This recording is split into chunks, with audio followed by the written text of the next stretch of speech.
Megastar Chiranjeevi, rebel star Prabhas, stylish star Allu Arjun ఇలా తారలందరూ దిగి వచ్చి టాలీవుడ్ వేదిక మీదకి ఒకేసారి మెరిసిపోతే అబ్బబ్బబ్బబ్బ అసలు ఫ్యాన్స్ కు అంతకన్నా కావాల్సిందేముంది చెప్పండి.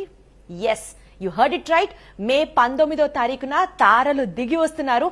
అందరూ ఒక మంచి కార్యక్రమాన్ని తలపెట్టడం కోసం. Tollywood icon Pushparaj, pan India super star Prabhas ఒకే వేదికపైకి వచ్చే అవకాశాలు పుష్కలంగా కనిపిస్తున్నాయి. మే 19న ఈ అరుదైన సన్నివేశాన్ని సినీ అభిమానులు చూడబోతున్నారు.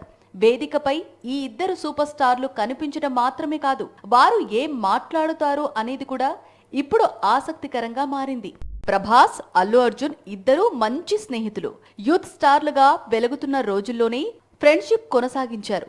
ఆర్యా 2 ఆడియో లాంచ్ కు ప్రభాస్ ముఖ్య అతిథిగా విచ్చేశాడు. అలాగే ఏక్ నిరంజన్ ఆడియో లాంచ్ కు బన్నీ చీఫ్ గెస్ట్ గా వెళ్లాడు.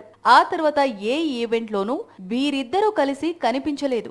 దర్శక రత్న దాసరి తెలుగు సినిమాకు తిరుగులేని విజయాలను అందించిన దర్శక ధీరుడు. ఆయన జయంతి ఉత్సవాలను ఘనంగా నిర్వహిస్తున్నారు నేటి తరం దర్శకులు.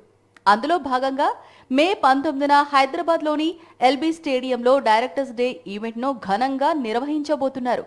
ఈ కార్యక్రమానికి రెబల్ స్టార్ అలాగే ఐకాన్ స్టార్ ముఖ్య అతిథులుగా విచ్చేయబోతున్నారు. ఈ కార్యక్రమం ద్వారా వచ్చిన ఆదాయాన్ని దర్శకుల సంక్షేమం కోసం ఉపయోగించబోతున్నారు.